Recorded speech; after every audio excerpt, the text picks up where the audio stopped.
Hello, welcome to the channel. Don't forget to subscribe, leave your like and turn on the notification bell so you don't miss our videos. Let's go to today's story. I 33 male have been married to my wife.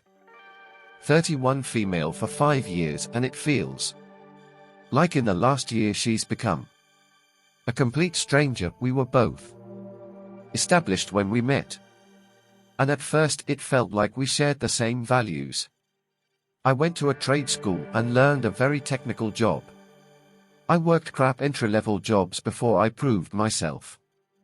And built a reputation in coding to the point where my references trumped my education. My wife has a graduate degree and works in a management position. This created a bit of what I thought was friendly tension at the time. Early on, I complained about middle management. I saw them as roadblocks between me and finishing tasks.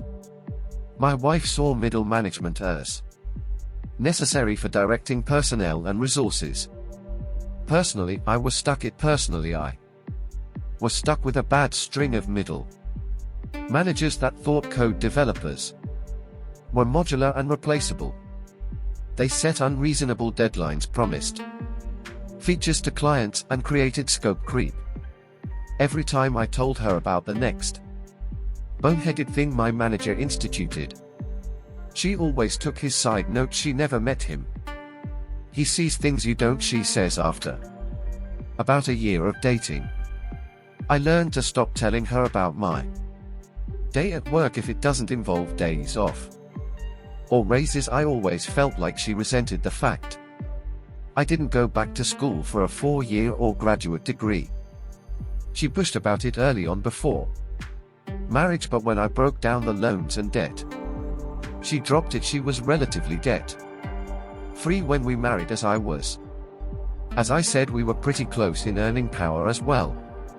About 2 years ago I started working for a company that had an owner that talked to me directly.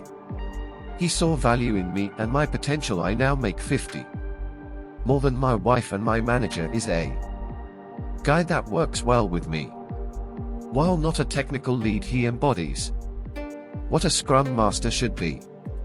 I would say he knows how to stay out of my way, but that makes it sound adversarial. He's a great supervisor. The first 4 years of marriage went great overall. I didn't complain about managers from work, and she didn't push me to dump thousands into a piece of paper and debt.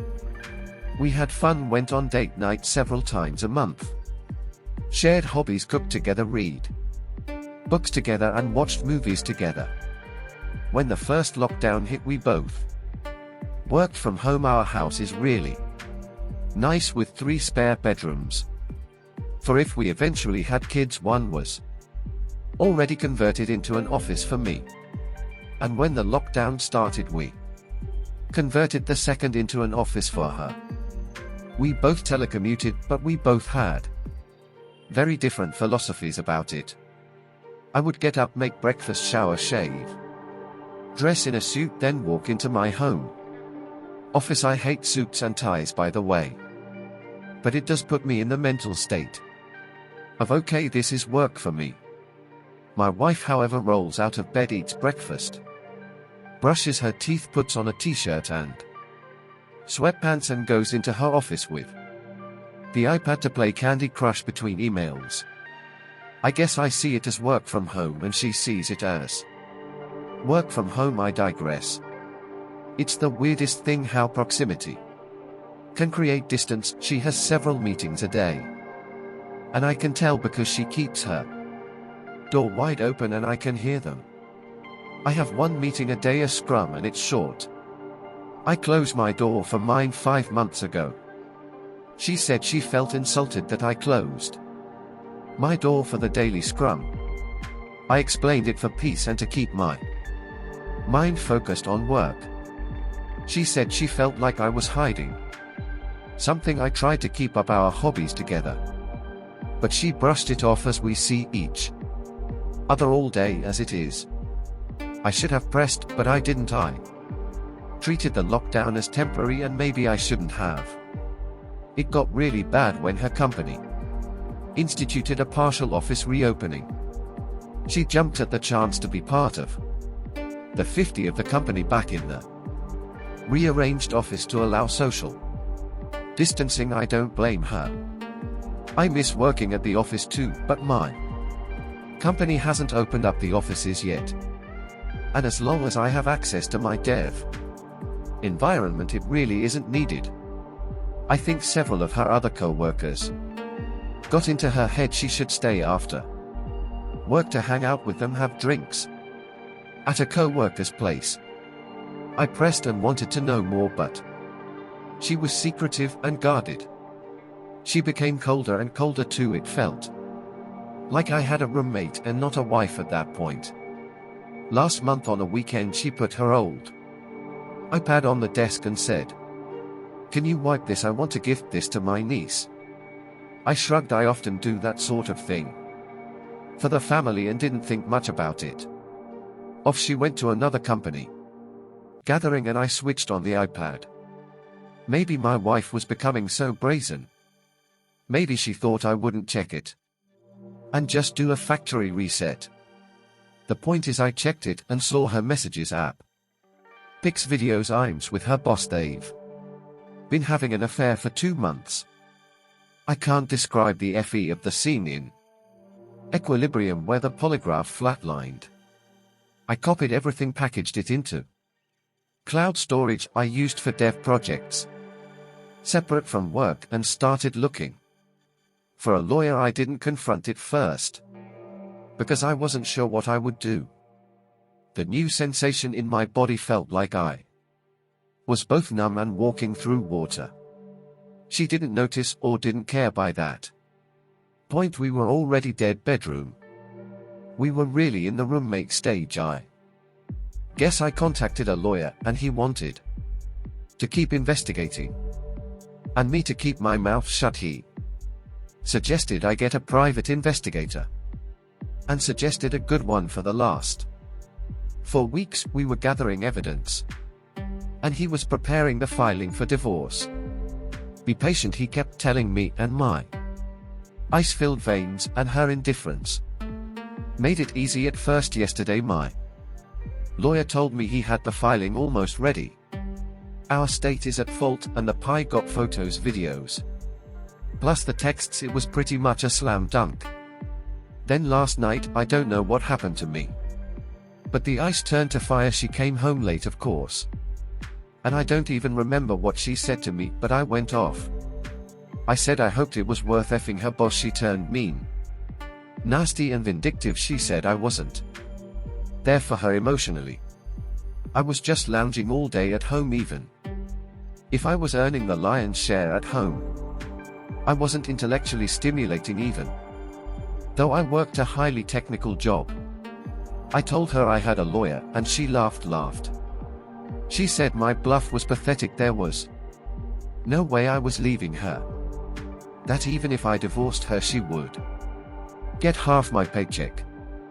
If I stayed with her, at least I would get to occasionally have sex. So I shouldn't mess this up. She was a different person. I said to her, that's not a marriage. She laughed again. Honey, this is the 21st century. A woman can have her cake and eat it too. She laughed again and she went to bed. I emailed my boss and said I needed a week off to handle a family issue. He of course granted it. I slept on the couch in my office. This morning she left as I was getting dressed and only said, "Don't wait up." I went to my lawyer's office and he said he had the papers ready. He had a process server with him and asked how I wanted the paper served. I told him. My lawyer, bless him, laughed and said, "You better not. I've had so many people want to do a cutesy or revenge serving and I always talk them out of it. Judges don't have a sense of humor." He told me this could cost me alimony or assets. I didn't care. Her words burned me. I wanted her burned back.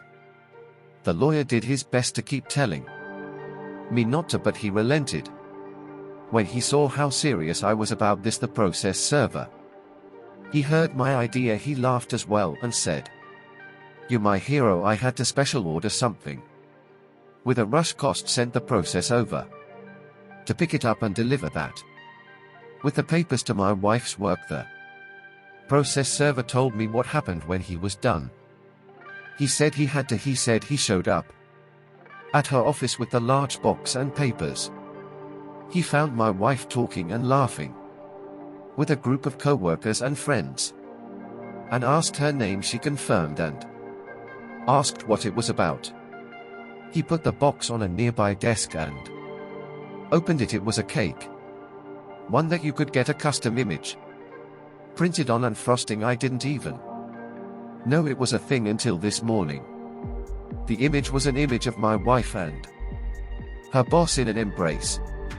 Clothed but obvious what they were doing with the words, "Here's your cake, eat it," piped, and icing above the image.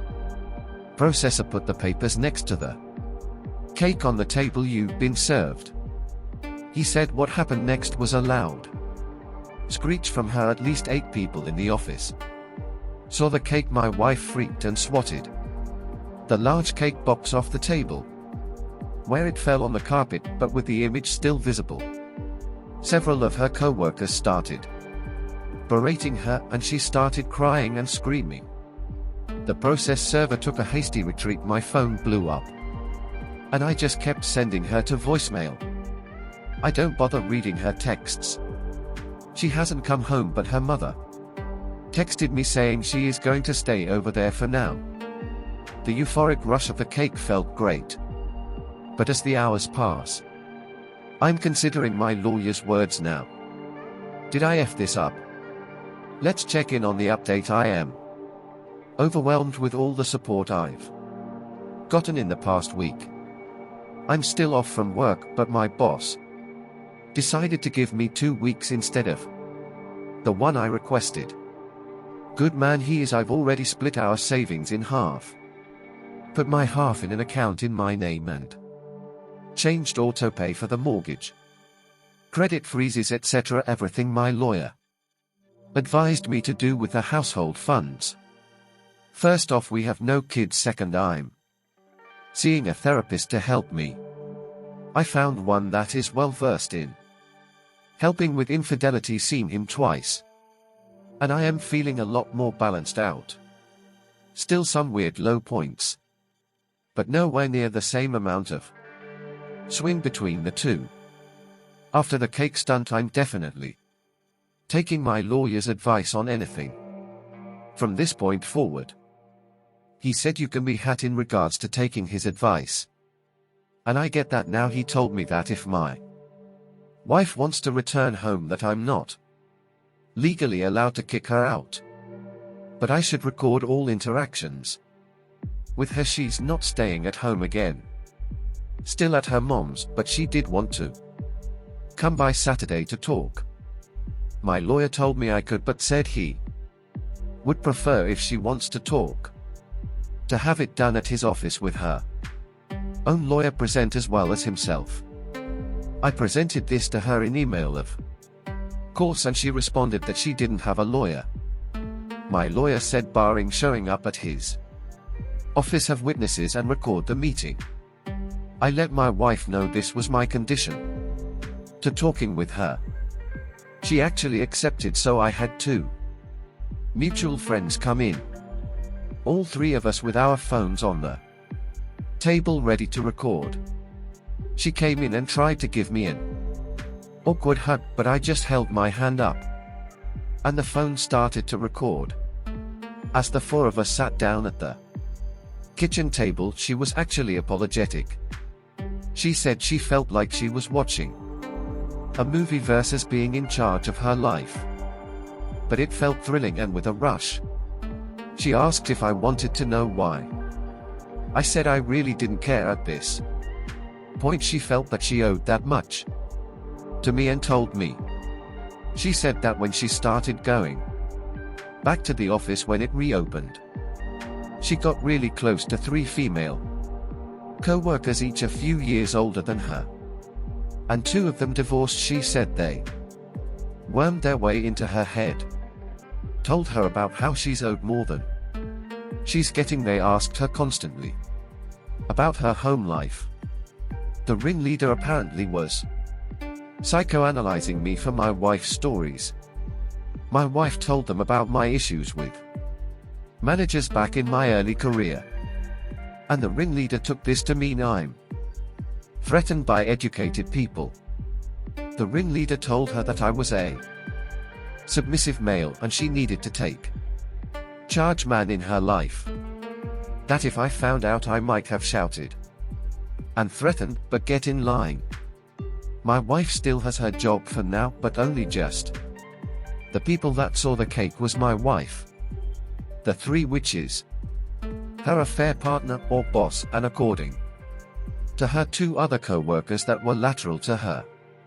The boss immediately ended the affair, told her to only communicate with him in email, and that if she ever tried to show up in his office alone he would call in a co-worker immediately.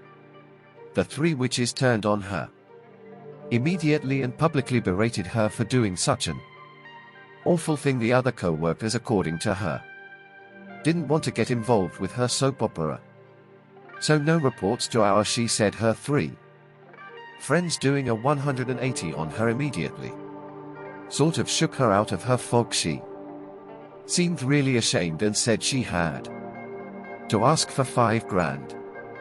I was confused because there was money left in her account. I made it a point that she had it. She was living with her mom. She didn't have any major expenses, it turns out.